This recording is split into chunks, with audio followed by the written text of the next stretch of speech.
BJP की मदनलाल रशीदी साहब एक बात बताइए, आपने जैसे शुरुआत में कोट किया कि कांग्रेस हो चाहे आम आदमी पार्टी हो चाहे समाजवादी पार्टी हो, इन लोगों ने, ये जो राजनीतिक दल है कांग्रेस, आम आदमी पार्टी और समाजवादी पार्टी, क्या इन लोगों ने माहौल बनाया कि बीजेपी आपको बुरा करना चाहती है, बीजेपी को वोट दिया तो आप बर्बाद हो जाएंगे? नहीं, सिर्फ बुरा नहीं, इन्होंने एक परसेप्शन बना दिया मुसलमान के खिलाफ कि मुसलमान अगर वोट करता है तो वो बीजेपी को हराने के लिए वोट करता है। ये एक परसेप्शन बना दिया है। अच्छा। और इन्होंने कह दिया मुसलमानों से, ये कहा कि अगर तुम बीजेपी को वोट दोगे तो तुम्हारा वोट राइट छिन जाएगा, तुम्हें नमाज पढ़ने नहीं दी जाएगी, दाढ़ी टोपी पर पाबंदी लग जाएगी, तुम्हारी मस्जिदें सारी की सारी तोड़ दी जाएंगी। तो ये सारी चीजें। रशीदी साहब एक बात और बता दीजिए प्लीज जल्दी से, क्या असदुद्दीन ओवैसी भी इसमें शामिल है? जी जी, देखिए असदुद्दीन अवैसी का जहां तक मसला है, असदुद्दीन अवैसी को मैं क्या कहूं, असदुद्दीन अवैसी अच्छे काबिल इंसान हैं, अच्छे वक्ता हैं, इसमें कोई दो राय नहीं है। लेकिन उनकी जो पार्टी का नाम है मजलिस इत्तिहाद बैनुल मुस्लिमीन, ये मुसलमानों के गले से नीचे नहीं उतर रहा है। क्योंकि आपने आजादी के बाद में मुस्लिम लीग को देखा होगा, मुस्लिम लीग को लोगों ने, मुसलमानों ने कबूल नहीं किया। इसी वजह से कबूल नहीं किया कि उसमें मुस्लिम लगा हुआ था। हमारे जो बड़े अकाबिरीन थे, मौलाना अबुल कलाम आजाद वगैरह, उन तमाम ने उस मुस्लिम लीग को कंडम किया। अच्छा, आज भी मुसलमान ऐसी किसी भी पार्टी को एक्सेप्ट नहीं करता जिसके साथ मुस्लिम लफ्ज लगा हो, क्योंकि ये जमहूरी मुल्क है, ये लोकतंत्र से चलता है। यहां हिंदू मुसलमान जिस पार्टी के साथ जुड़ेंगे वही कामयाब होगी। अब खालिस मुसलमानों के नाम पर कोई पार्टी बने वो कामयाब हो ही नहीं सकती। वो दानिश कुरैशी पार्टी हो सकती है जी।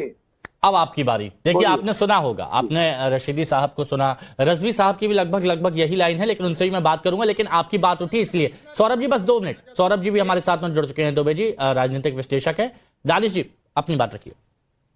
देखिए सबसे पहले तो मैं मुबारकबाद देता हूं कि जो साजिद रशीदी साहब ने बातें कही हैं, तो हम तो दुआ करते हैं कि आपको फिरोज बख्श की तरह कहीं वीसी बना दिया जाए या जफर सरेस वाला की तरह के कोई जगह मिल जाए।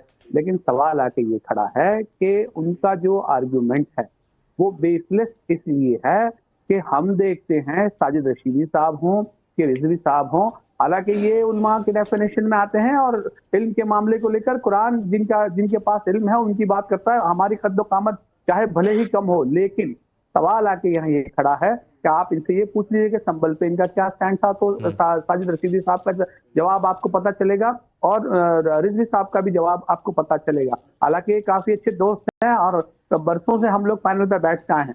नहीं, अच्छा, आप इतने लंबे वक्त से पैनल पर बैठते हैं दानिश कुरैशी जी, लेकिन आज आपने सवाल उठा दिया रशीदी जी पे कि इनको भी कोई पद मिल जाए, ये भी है, पद के चक्कर में लगे हुए हैं। अरे हमारी दुआ है, हमारी दुआ है, हमने ऐसा नहीं कहा कि पद के चक्कर में, ये ताना है। हम तो दुआ दे रहे हैं भाई, दुआ तो किसी, अरे यार दुआ दे, अच्छा दुआ देना ताना है? क्या बात कर, दुआ देना ताना है? अच्छा अब सुनिए, देखिए मैं आपको इससे आगे बढ़ के बात बताऊं कि कल का दिल्ली का चुनाव का फैसला जो आया, तो नरेंद्र मोदी जी आए, नहीं आप मैं खत्म कर लूं उसके बाद।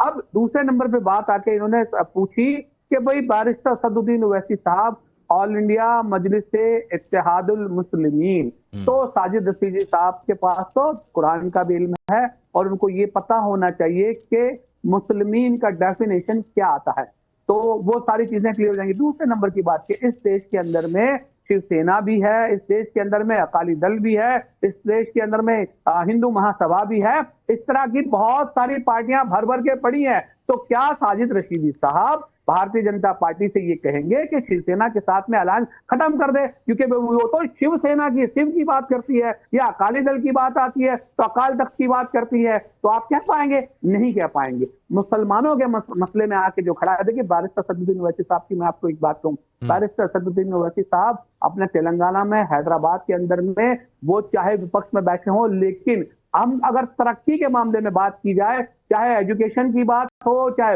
हॉस्पिटल्स की बात हो, चाहे और दिगर तरक्की की बात हो, आप जाके देखिए वो वहां पे चीफ मिनिस्टर में नहीं है, लेकिन उन्होंने अपनी कैपेसिटी राजनीतिक परिस्थिति पे ही तो बनाई। नहीं ठीक है, लेकिन मेरा ये कहना है कि अगर कोई और मौलाना या फिर कोई और जो एक बड़े ओहदे पर बैठा है, अगर वो मुसलमानों की बात करता है या फिर कहता है कि ठीक है आप बीजेपी भी ऐसी बुरी नहीं है, या फिर बीजेपी से जो नफरत का एक कोशिश की बात की जाती है ये गलत है, तो आप कहते हैं कि यहां पर पद की लालच है। सिर्फ असदुद्दीन ओवैसी को ही राइट है क्या? सिर्फ एआईएमआईएम को ही राइट है कि वो मुसलमानों की बात करे? रशीदी साहब 30 सेकंड का जवाब, फिर आगे बढ़ता हूं, 2 मेहमान और हैं, प्लीज रुकिए। हाँ रशीदी साहब। जी देखिए, मैं जवाब देना चाह रहा हूं इनका। एक तो मैं आपके चैनल पे इस बात को वाजे कर देना चाहता हूं, मैंने वोट देने से पहले ना किसी बीजेपी नेता से मुलाकात की, ना आज तक मेरे पास किसी बीजेपी नेता का फोन आया, और ये वोट मैंने इसलिए नहीं दिया कि मुझे दिल्ली के अंदर कोई पद मिल जाए। ना मैं पद के लालच में हूं, ना मैं पैसे के लालच में हूं। मैंने ये वोट इसलिए दिया है कि मेरे समाज में जो परसेप्शन बना हुआ है कि बीजेपी को वोट देना हराम है, उस परसेप्शन को तोड़ना चाहता हूं, उस डर को खत्म करना चाहता हूं जो विपक्षी पार्टियों ने बीजेपी के नाम से मुसलमानों के दिलों में बिठा रखा है। हम क्यों नहीं दे सकते बीजेपी को वोट? हम क्या कांग्रेस के बदमा मजदूर हैं? हाँ। या एमआईएम के? अब रजवी साहब आप और बता दीजिए। आम आदमी पार्टी के बदमा मजदूर हैं? जवाब दो। चलिए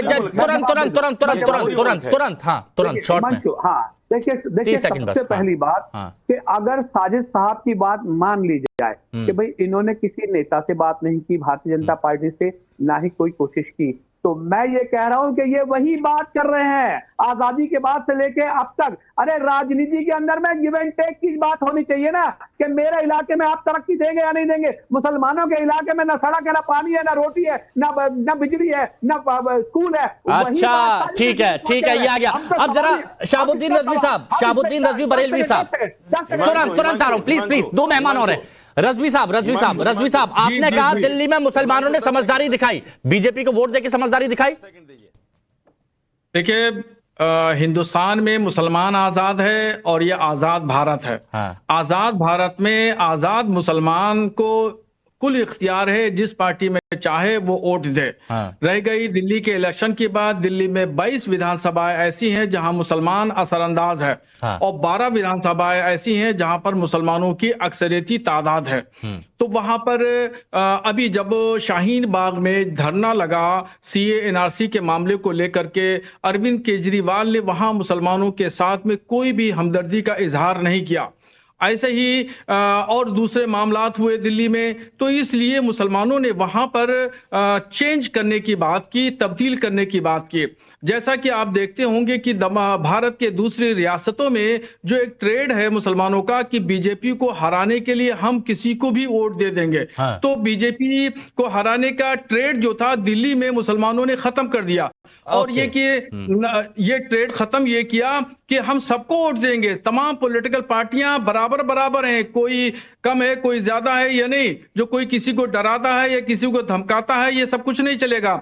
हम मुसलमानों ने कांग्रेस को भी वोट दिया, आम आदमी पार्टी को दिया और बीजेपी को भी वोट दिया। सौरभ दुबे जी, ये ध्वस्त हो गया मामला। जो डर दिखाया जाता था राजनीतिक दलों की तरफ से, साजिद रशीदी जी और रजवी साहब की बात सुन के लग रहा है कि ये अब नहीं चलने वाला।